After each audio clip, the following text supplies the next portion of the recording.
Bienvenue à tout le monde dans le domaine des fontaines. Je suis Frédéric Gondron, je suis président de la Société historique de Gougieu. Je suis historien, je suis davantage spécialiste de la Seconde Guerre mondiale au niveau de la Picardie, mais ça fait un bon nombre d'années que je m'intéresse bien naturellement à l'histoire de Gougieu et à l'histoire des Rothschild, histoire que je connais fort bien. Derrière moi, vous avez donc cette entrée majestueuse du château des Fontaines, et on va tout de suite porter nos yeux quelques dizaines de mètres plus haut, où vous apercevez un emblème en bleu avec 5 flèches qui sont dans une poignée de main. Celui-là n'a pas une poignée de main. Je corrige tout de suite, c'est pour ça que je me suis retourné. Parce qu'on le retrouve avec une poignée de main en serrant les 5 flèches. En tout cas, les 5 flèches représentent 5 frères Rothschild, issus du même père. Nous sommes à la fin du XVIIIe siècle. Amschel Meyer a 5 fils. Il ne s'appelle pas encore Rothschild.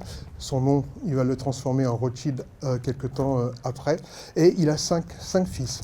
Meyer-Amschel fait très vite fortune grâce au commerce de l'argent. Je rappelle qu'à l'époque, fin 18e, la religion, le Vatican interdit, le pape interdit aux catholiques de faire le commerce de l'argent.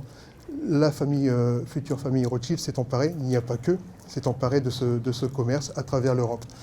La stratégie de Meyer-Amschel, futur Rothschild, c'est d'envoyer ses 5 fils aux 5 coins de l'Europe. 5 coins, c'est pas des coins d'ailleurs, mais 5 coins. Londres, Vienne, Francfort, Milan, Naples, et Paris. Donc ces 5 endroits vont créer en fait les 5 branches de famille Rothschild, anglaise, italienne, autrichienne, allemande et anglaise. La branche allemande va s'éteindre d'elle-même puisqu'il n'y aura pas de descendance. Va rester la branche italienne, la branche française et la branche anglaise. La branche autrichienne va elle-même être moins importante.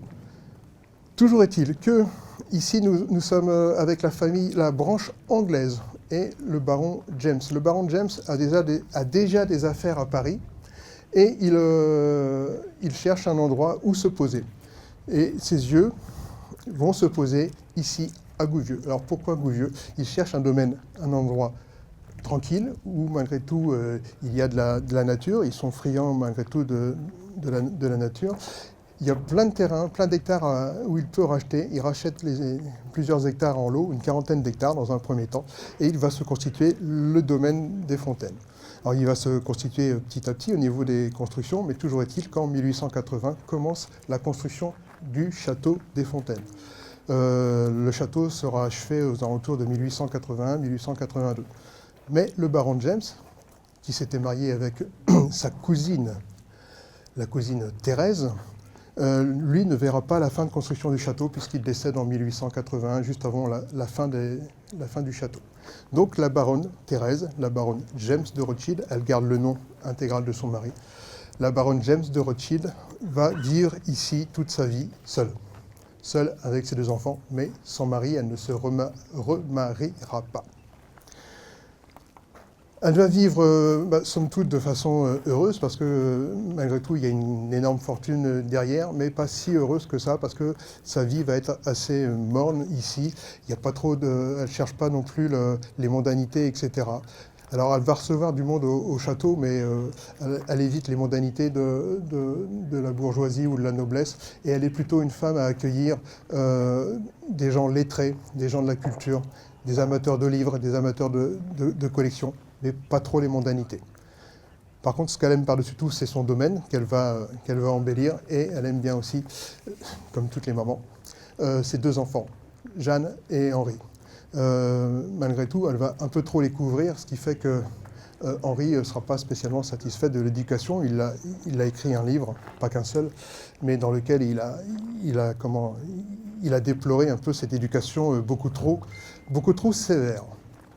Voilà un peu le décor planté pour cette baronne qui va tantôt vivre à Paris, tantôt vivre ici avec ses enfants, mais aussi à Berck. Et à Berck, pour ceux qui ne savent pas, elle a également construit un hôpital, l'hôpital de Berck, un hôpital de rééducation, de rééducation que vous pouvez voir si vous allez vous balader sur la plage de Berck. Il est en arrière-plan et voilà. Donc ça, c'est un hôpital créé par la baronne de Rothschild. Mais elle a également créé d'autres hôpitaux ou d'autres pensionnats sur Paris.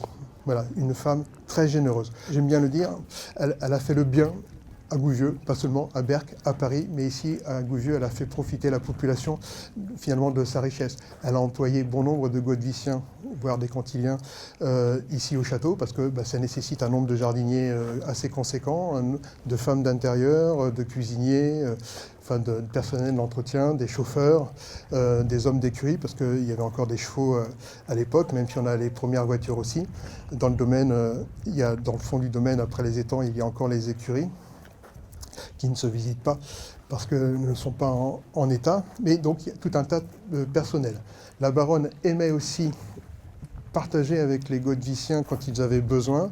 Elle, comme sa fille, notamment, commandait régulièrement chaque année plusieurs tonnes de charbon pour donner aux plus nécessiteux. Voilà. Et c'était une personne qui aimait faire des cadeaux. Elle aimait aussi recevoir les gens, parmi les plus nécessiteux, les faire venir au château pour leur offrir au moment de Noël plusieurs cadeaux. Il y a une salle qu'on ne verra pas, je vous le dis tout de suite, qui est dans l'aile droite. C'était la salle du billard. Il y avait un billard, mais en fait, c'est ce qu'on appelait la salle aux cadeaux. Parce que la baronne, au lieu de jouer au billard, je ne sais pas si on peut imaginer la baronne James de Rothschild jouant au billard, mais en tout cas, son billard servait de table pour poser les cadeaux quand les gens venaient au château.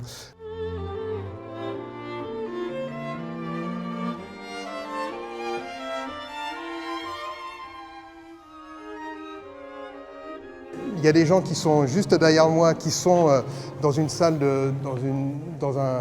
une petite salle de réception, mais qui n'est pas la salle de réception principale, que l'on va voir juste après.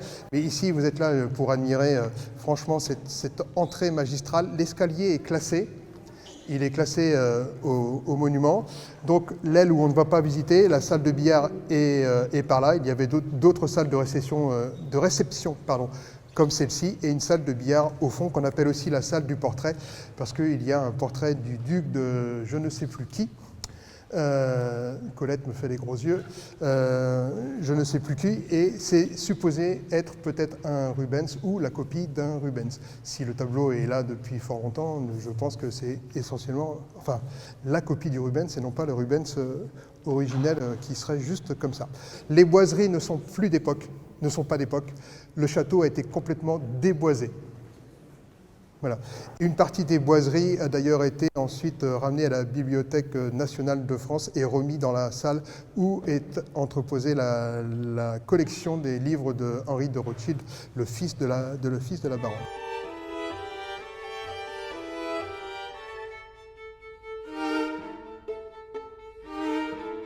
Ici, vous êtes dans un salon avec une petite cheminée, un salon. Alors, la grande salle de réception que vous avez pu voir juste avant, c'était la salle où elle aimait recevoir et puis accueillir des gens pour dîner. Je vous ai dit, la baronne évitait de recevoir des mondanités.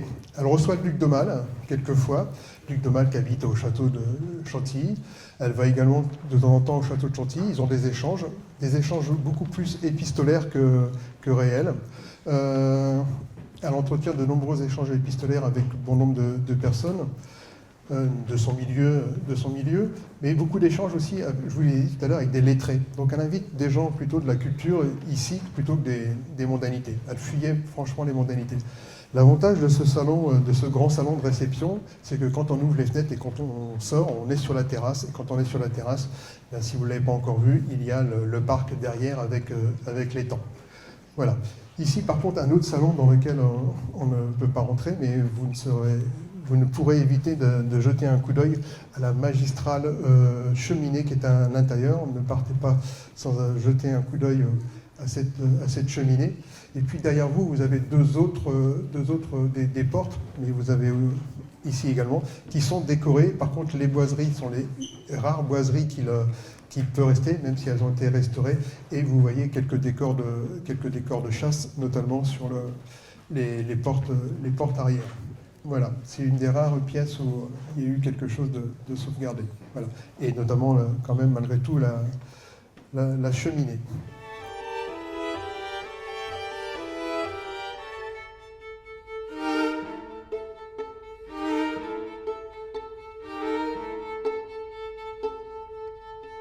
Donc nous sommes ici à la ferme normande. Normande, vous comprenez pourquoi, normande, le style normand, anglo-normand. Voilà, il n'y a pas besoin d'être architecte ou historien pour comprendre la chose. On va poser une question avant que tout le monde arrive. Pourquoi est-ce que ça s'appelle les fontaines? Parce que vous êtes juste derrière, vous avez une rue qui est intéressante aussi, qui s'appelle rue des Sources. Et la rue des Sources, pourquoi elle s'appelle rue des Sources? Parce qu'il y avait des... Voilà. Et Fontaine, c'est parce que sur les lieux-dits, il y a ici un lieu-dit qui s'appelait aussi Grande Fontaine. Voilà. Quand le baron, dans un premier temps, rachète des terres, il rachète des terres qui étaient sur le lieu-dit Grande Fontaine. Voilà. Et puis, il y a ce nom-là, et puis toutes les sources naturelles qui étaient là permettaient de... Enfin, on donnait le nom. Mais il y avait quand même le lot qui a été racheté qui s'appelait Grande Fontaine. Alors pourquoi je vous ai amené ici? Parce que la baronne, je vous ai dit, elle a deux enfants, Jeanne et Henri. Henri qui naît en premier, 2 ans après sa sœur. Et pour son fils, elle a un grand destin pour lui. Elle voudrait qu'il soit zoologue. Pourquoi zoologue? Parce qu'ils ont un cousin anglais qui est un éminent zoologue anglais. Donc mon fils, tu seras zoologue. Henri, oui, bien sûr, maman, j'imagine. Non, pas du tout, ça ne l'intéressait pas. Mais pour l'occasion, elle avait quand même fait construire cette ferme. Alors, vous allez me dire, où sont les étables, où est l'étable, où est le poulailler, etc. Il y avait un poulailler, il y avait une étable, 4 vaches. Alors, c'est pas avec ça qu'on fait des études de zoologie. Enfin, je sais pas, j'y connais rien en zoologie, mais bon, donc pas grand-chose. Mais elle avait fait construire cette ferme. Mais malgré tout, vous parlez de standing, cette ferme, on ne peut pas y rentrer parce que c'est pas accessible on est hors sécurité au niveau du public. Il y a une magnifique salle octogonale qui était complètement boisée, qui est juste derrière moi, qui était plutôt une salle aussi de réception qu'une salle pour se préparer à la zoologie. Hein. Donc on pourrait imaginer Henri venant ici à la ferme, mais non, lui, ça ne l'intéresse absolument pas. Par contre, ce qui l'intéresse, Henri, et c'est de lui que je vais vous parler, parce que c'est un personnage sérieux, mais assez farfelu, qui va obtenir quand même un doctorat en médecine, et il s'intéresse aux nourrissons, et notamment à aux maladies des nourrissons.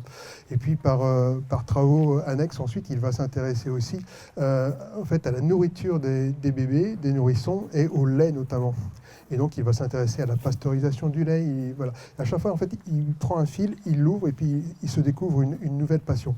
Et pour le coup, les Rothschild vont construire une vraie ferme, la ferme des Aigles, qui est de l'autre côté de la route, qui est là où il y a les pavillons, qui s'appelle le domaine des Aigles. Derrière, il y a maintenant une écurie, mais la ferme des Aigles se situe juste en arrière. C'est maintenant une écurie. Et là, pour le coup, il va y avoir 40 vaches. Et ils vont récolter le lait, et le lait sera mis en bouteille. Avec, pour Henri, une obsession, c'est d'avoir un lait à chaque fois de meilleure qualité, et donc il va travailler sur la pasteurisation. Ce lait sera donné dans un premier temps en ville à Gouvieux, où ça, à la crèche, parce que la baronne de Rothschild va créer une crèche, elle crée une bibliothèque. Je vous l'ai dit tout à l'heure, elle aide aussi au développement des écoles, elle amène aussi le cinéma. Elle fait diffuser des films, donc elle offre des tickets de cinéma aux gens. Elle crée un hôpital. Tout le monde voit la mairie à Gouvieux. Derrière, il y a l'école du centre. L'école du centre n'était pas l'école du centre, c'était l'hôpital de la baronne James de Rothschild. Et cet hôpital qui servira d'ailleurs pendant la Première Guerre mondiale comme hôpital militaire. Le lait est distribué également à l'hôpital, donc à la crèche, mais il va également être mis en vente dans différentes laiteries à Paris. On a quelques photos qui sont dans le livre où on voit le lait de la ferme des Aigles de Gouvieux. Donc ça, c'est quelque chose d'assez exceptionnel. Et puis, Henri, je vous ai dit, personnage sérieux, il est docteur malgré tout, mais assez farfelu. Parce que finalement, travailler sur le lait, ça ne lui suffit pas. Il va aussi créer une entreprise de savonnerie. Voilà. Mais vous allez voir qu'il est aussi farfelu parce qu'il est passionné de course automobile. Quand on est passionné de course automobile, il a d'ailleurs remporté un rallye.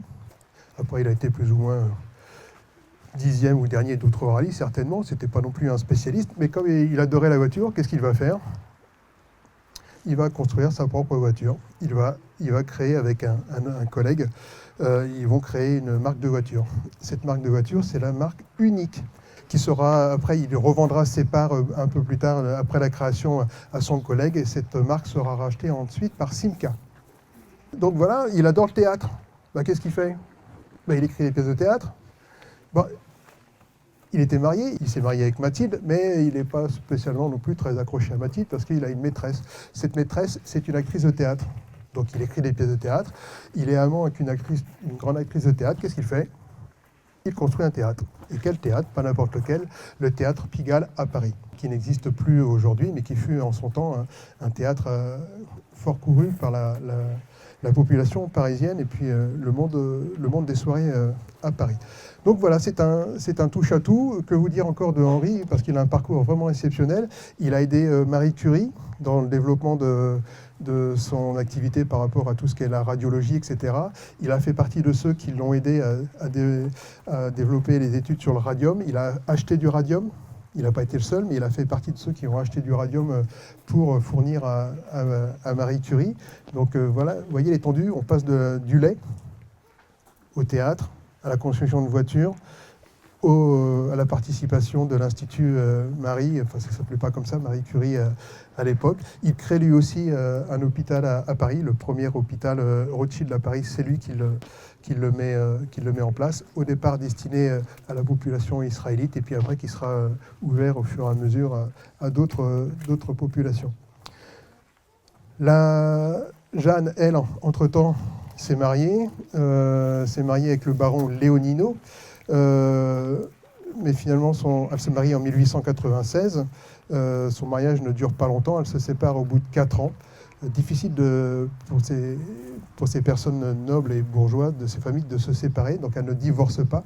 Mais elle divorce parce que finalement son mari, qui est un baron, le baron Léonino, David Léonino, est très dépensier. Ça, dans la famille, ça ne marche pas.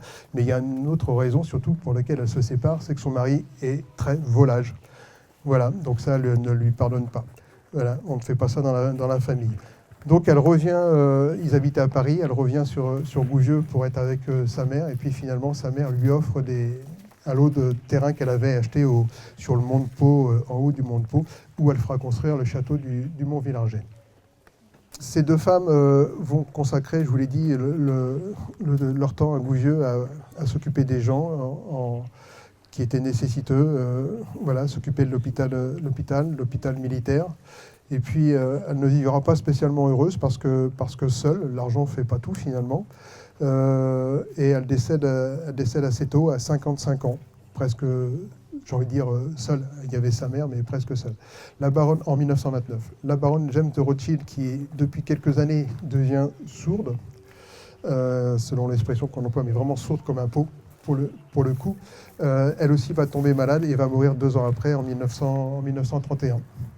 Henri se retrouve le dernier de cette branche anglaise ici, installé ici, et lui, il habite en Suisse, il est tantôt en Suisse, tantôt au Portugal, puis après ils vont se faire chasser par l'arrivée du nazisme en Europe, vous vous doutez bien, et où les Rothschild vont être mis à mal, ce ne sont pas les seuls, et donc Henri va partir.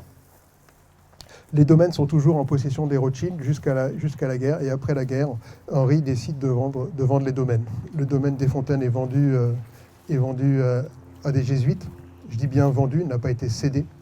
Il a été vendu aux jésuites. Et pareil, le château du Mont-Villingey sera vendu à une congrégation de sœurs, les sœurs du Sacré-Cœur. Ensuite, le château, ici, on va rester sur le château qu'on va retourner voir, bien sûr, la façade arrière et le lac. Le château, les jésuites ne pourront pas tenir non plus éternellement avec la crise de vocation. Merci beaucoup. La crise de vocation, ça devient difficile. Et puis surtout, entretenir un établissement comme celui-ci, un domaine, ça coûte énormément. Donc les jésuites n'ont plus il ne leur reste plus qu'à vendre le domaine. Ce porte-acquéreur, pas grand monde, parce que vous vous doutez bien que c'est un certain coût quand même ici. Il y a plusieurs choses qui sont envisagées, des entreprises. Il y a même eu un temps le Centre national de rugby, l'équivalent de Clairefontaine pour le foot, qui avait peut-être ici s'installer. Il y a eu un temps l'espoir de voir l'université Jules Verne, de racheter ici, et voilà, mais je pense que la région et l'État n'avaient pas les moyens de... Voilà. C'est Capgemini qui est venu racheter, qui s'installe en 2000 et qui a remis le château en l'état tel que vous le voyez maintenant et qui a fait un sacré boulot de remise en état. La toiture a été refaite complètement, je dis bien toiture et puis charpente, ça a été revu, tout a été remis à neuf. Donc ils ont fait un travail assez splendide, quoi.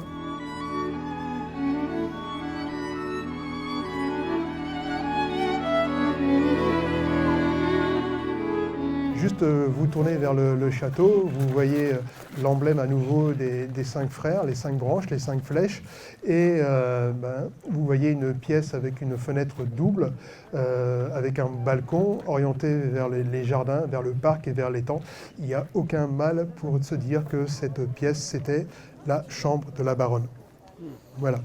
On a une seule photo de la chambre de la baronne Léonino ou Montvirgène. Ici, on n'a aucune photo des intérieurs, de ce qu'a pu être l'intérieur, à part quelques descriptions avec des fauteuils, des tapisseries, des tapis, tapisseries des Gobelins notamment, des tapis, voilà, des meubles certainement de grands maîtres menuisiers, certainement. Mais tout ce qu'on sait, c'est que la chambre était là de la baronne. Donc quand elle se faisait ouvrir la fenêtre, je ne sais pas si c'est elle qui ouvrait la fenêtre, quand elle se faisait ouvrir la fenêtre, son premier regard se portait, vous le voyez, vous le découvrez, sur un paysage quand même assez sympathique. Alors il y avait quelques décors à l'époque. On retrouve une petite maisonnée qui est derrière les arbres. Dans le jardin, il faut s'avancer. Je vous encourage à aller faire le tour du lac, vous verrez, c'est quand même assez sympathique et assez splendide. Il reste quelques petits décors, notamment une grotte, mais qui n'est pas héritée non plus de la construction baronne de Rothschild qui existait avant dans la décoration. Parce qu'avant que les Rothschild arrivent et qu'ils rachètent les terrains, il y avait ici un paysagiste qui avait des terrains et qui avait embelli le décor avec quelques hameaux, quelques maisons par-ci par-là, mais que les Rothschild n'ont pas tout conservé. Mais en tout cas, et on m'a demandé l'étang. L'étang, oui, est une création humaine, mais se sont servis aussi des fontaines et des résurgences d'eau pour pouvoir canaliser l'eau.